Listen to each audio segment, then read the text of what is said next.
Hey everyone, welcome to Reddit Readout. Today we are checking out People of Reddit. Story 1.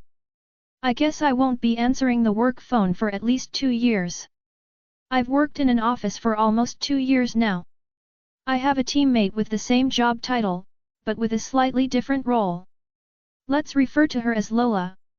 We essentially work together as a team, working on our separate tasks to complete shared projects. I answered a phone call at my desk a couple of months ago that was for her and went to verify the information to transfer the call to her.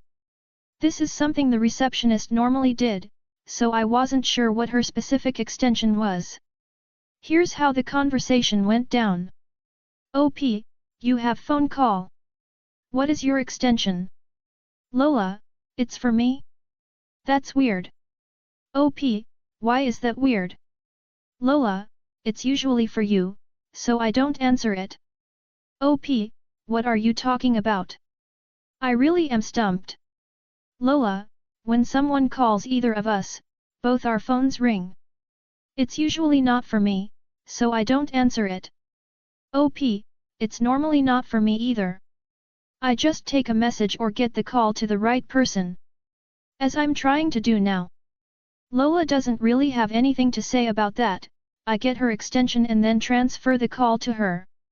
Back in my office, I'm kind of steaming. For almost 2 years, I have been taking every call and message when the receptionist is away. My teammate had been simply ignoring the phone that entire time, leaving all the effort to me. I looked at my phone and thought, I wish I could just unplug it. Then it occurred to me that the cord extended from a port on the floor and connected under my phone. The phone essentially sits on top of the cord with a gap space under the phone to accommodate the cord. So, I unplugged my phone and placed it on top of the cord so it simply looks as though it's plugged in. I have no idea who is answering the phone now when the receptionist is away from her desk, but I guarantee I won't plug in that phone again unless someone figures it out, and then I'll simply play dumb. I mean, who would do something like that on purpose? It's a small anarchy, but I'll take it. Edit. Check out this post on Board Panda, https://www.boardpanda.com/officeworker-unplugs phone/. Thanks, everyone, for participating in the discussion. Story 2. Bullies threw pennies at me. I made bank. This happened way back in a forgotten era known as the year 2000. I was a freshman in high school, and just doing my own thing. Back then I was so broke that I'd hunt for any coins I could find. I even checked the change returns on these long-forgotten things we called payphones. I was also always looking under and behind vending machines. I was an oddball kid. You know, the kind that always wore a heavy coat or sweatshirt, even when it wasn't cold outside. I'm on the spectrum, and at the time was prescribed Ritalin for it. Which made me really quiet, aloof, and completely zoned out at times, and a complete chatterbox the next. So I got picked on a lot. I also had a bit of a wanderlust, and was always wandering around campus before school started.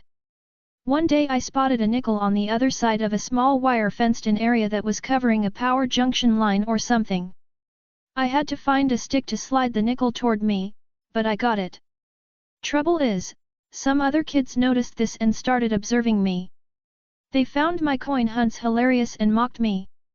I ignored them. Then a few days later that same group of guys started chucking pennies at me. I didn't say a word. I just picked up and pocketed every single one of them while they kept laughing at me and throwing more. They did this again the following day. This went on about 3 days total.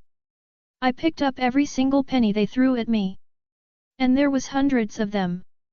Only really added up to a little less than $5. But that still got me more cash for my savings. I kept a big jar I was always throwing coins in when I got any spare change I could find. The following week I was approached by one of the guys that threw all of those pennies at me. And he actually asked for them all back. I told him no. But then he started whining that he'd taken those pennies from his mom's penny jar, and she'd noticed. Then he begged me to just give them back. I told him that for one thing, I didn't have them on me. And secondly, that it was his problem, because maybe he shouldn't have thrown them at me to begin with if he expected them back. Then I just walked away. That guy never bothered me again, but one of his friends did once. He told me the guy got in trouble because I refused to give the pennies back. Again, I didn't care and walked away. But those pennies helped me in buying my next N64 game from the used video game store. So thanks for the free pennies. Hope it was worth ticking your mom off when you stole from her, jerk. Story 3. He messed with me for being the unit mail clerk, so I messed with his mail, legally. Standard disclaimers, please excuse the poor formatting and grammar. I'm on a desktop but it's a Mac and their autocorrect is annoyingly aggressive. Also, please excuse my English. It is my first and only language, but I do suck at it. The pen story on the front page triggered my memory of this, so here goes. I was deployed to Iraq with the Army National Guard in 2010. I was the unit paralegal and the only legal rep of any kind for the unit. So while I was only an E4, promoted to E5 during the deployment, the squadron commander insisted on me having my own office. To facilitate this, he also made me the unit mail clerk, as signature mail required that it be in its own office separate from everything else. As a result, my legal paperwork had to be in a different room, but everything was on my laptop, so we made it work. The mail rules were simple. If the mail did not require a signature, it could go to the unit mail clerks to pass out. If it required a signature, they would have to come to me on an individual basis. For headquarters, my unit, I passed out both to each individual personally. We had this one major, we'll call Major Dude, because dude was his favorite word.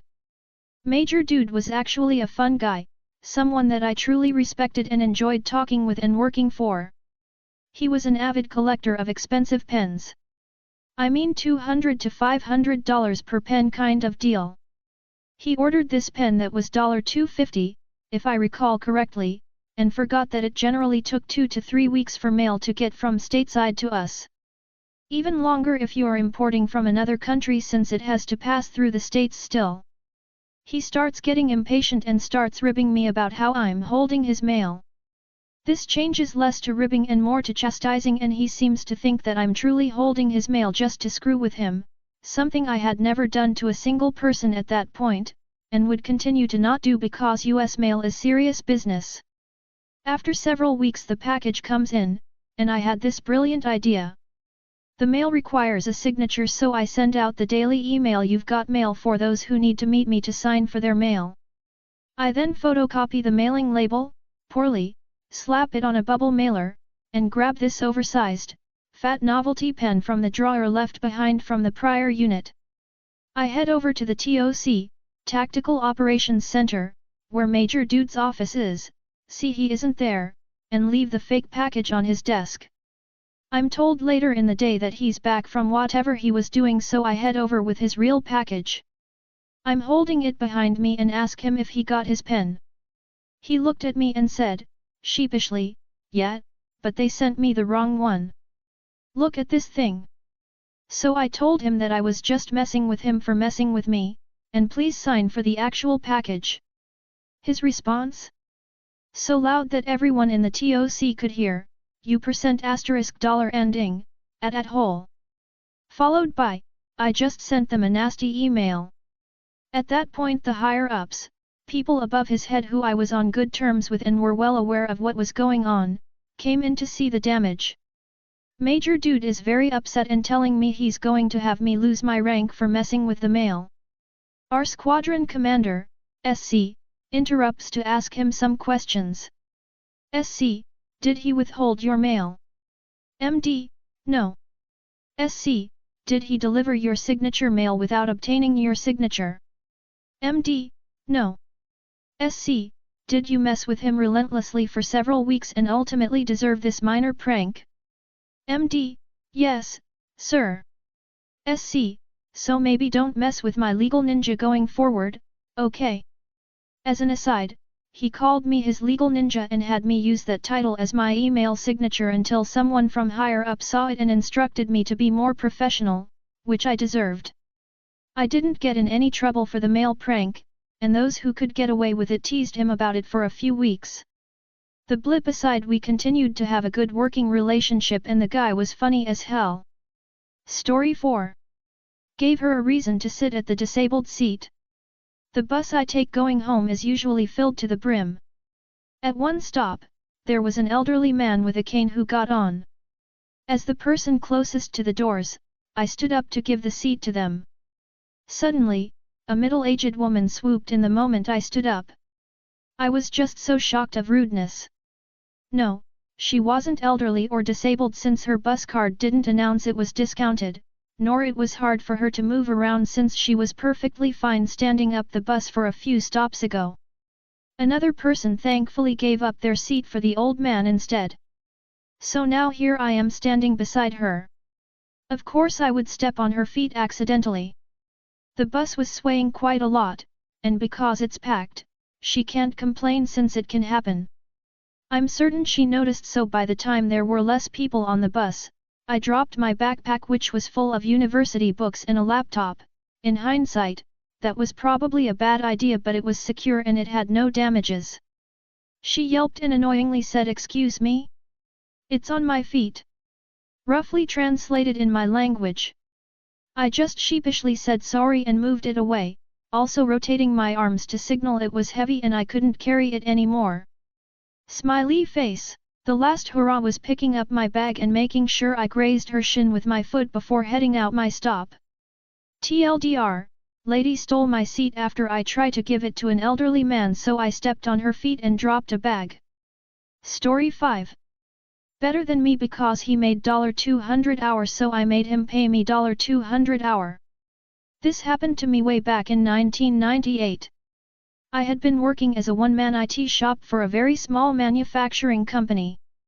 The owner was a tax attorney who had incredibly wild mood swings. One day he called me into his office and told me how great I was, how I was his data prince, and too many more compliments to count. In the middle of the conversation he suddenly switched gears, telling me how much better he was than me because he made $200 an hour, and he could replace me in a minute. I quit on the spot and told him, "You'll need me before I need you. And when you call me it'll cost you $200 an hour." Then I left. Fast forward a year. I'm working another job and making twice as much money as I did at the old job. I get an unexpected call from one of the plant managers at the old job. He tells me that after I left they hired 2 consultants at double my rate, each, to finish some of the critical work I was doing. One of the projects I was working on was ensuring their ordering system could handle special requirements from a very large national retailer, their biggest customer. Turns out the consultants couldn't do the job, even after paying 4x my salary to them for a year. "Oh, that sounds bad," was my response. "Yeah, we were wondering if you could do it for us, like on a part-time basis." The owner had sent his lackey to beg me to come work for him because he was too scared to call me himself. "Sure, I can do that, no problem." "Really?" he asked me. "Yup, for $200 an hour." After a long silence, I assumed he put me on mute to talk to the owner who was sitting in the same room, because that was his style. He agreed. 6 months later, at $200 an hour, they had their ordering system in place and were able to maintain their biggest, most lucrative account. Edit. Thanks for all the great. That's all for today. Please don't forget to like and subscribe.